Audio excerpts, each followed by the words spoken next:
ಈ ಒಂದು ದಿವಾಳಿ ಸಾಧನಾ ಸಮಾವೇಶ ಅಂತ ಬಿಜೆಪಿ ಆಡ್ಗಳನ್ನು ಕೊಟ್ಟಿತ್ತು. ಅಂದರೆ ಬಿಜೆಪಿಯ ವಿರುದ್ಧ ಮಾನನಷ್ಟ ಮೊಕದ್ದಮೆಯನ್ನ ದಾಖಲು ಮಾಡಿದೆ.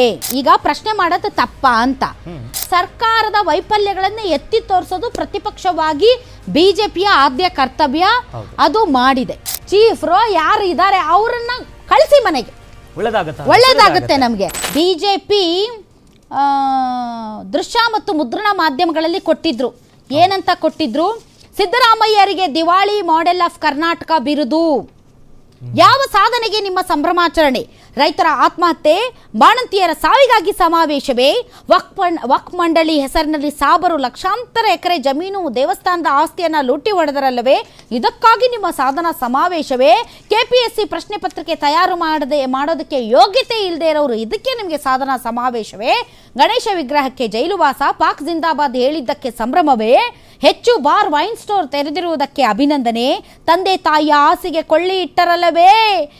ರಾಯಚೂರು, ಮಂಡ್ಯ, ಚಾಮರಾಜನಗರ ಸೇರಿ 9 ವಿಶ್ವವಿದ್ಯಾಲಯಗಳನ್ನು ಯಾಕೆ ಮುಚ್ಚಿದ್ದೀರಿ?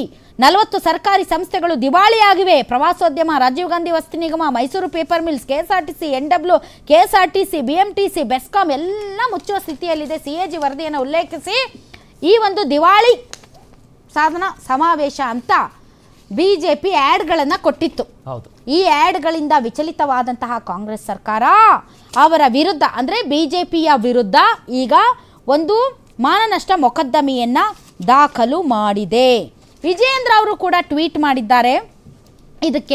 ಇದು ಪ್ರಜಾಪ್ರಭುತ್ವ ವ್ಯವಸ್ಥೆಯ ಕತ್ತು ಹಿಸುಕಲು ಭಾರತದಲ್ಲಿ ತುರ್ತು ಪರಿಸ್ಥಿತಿ ಹೇರಿದ ಕರಾಳ ಇತಿಹಾಸ ಕಾಂಗ್ರೆಸ್ ಪಕ್ಷದ್ದು.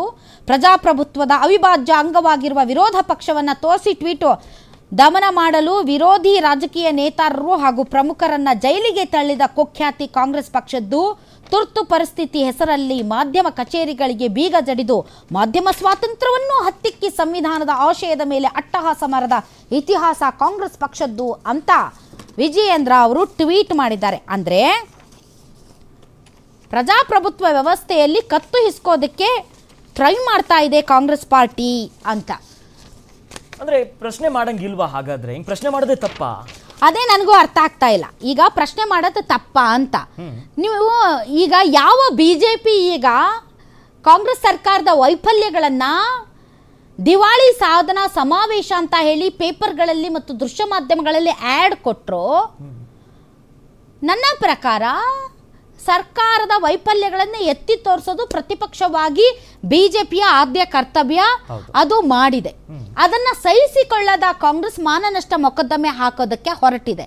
ಒಳ್ಳೇದನ್ಸುತ್ತೆ. ಯಾಕೆಂದ್ರೆ ಬಹಳಷ್ಟು ಆರೋಪಗಳಿವೆಲ್ಲ ನಮ್ಮ ಜನಸಾಮಾನ್ಯರಿಗೆ ಬೇಕಾಗಿರುವಂತದ್ದು. ಈಗ 88 ಕೋಟಿ ಲೂಟಿ ಅಂತ ಹೇಳ್ತಾ ಇದ್ದಾರೆ ಮೂಢ ಹಗರಣದಲ್ಲಿ. ಹಾಗಾದ್ರೆ ಅದನ್ನ ಸಾಬೀತು ಮಾಡಿ. ಖಂಡಿತ ಬಾಣಂತಿಯರ ಸಾವಿಗೆ ಸಂಬಂಧಪಟ್ಟಂತೆ ಸಾಬೀತು ಮಾಡಿ ಸರ್ಕಾರ ಚೀಮಾರಿ ಹಾಕಿ ಯಾವ್ಯಾವ ಹಾಸ್ಪಿಟಲ್ ಅಲ್ಲಿ ಬಾಣಂತಿಯರು ಸತ್ತೋಗಿದ್ದಾರೆ ಆ ಹಾಸ್ಪಿಟಲ್ಗಳಲ್ಲಿ ಯಾರ್ಯಾರು ಇದ್ದಾರೆ, ನಿರ್ದೇಶಕರೋ ಅಥವಾ ಚೀಫ್ರೋ ಯಾರು ಇದ್ದಾರೆ ಅವರನ್ನ ಕಳಿಸಿ ಮನೆಗೆ, ಒಳ್ಳೇದಾಗುತ್ತೆ ನಮಗೆ.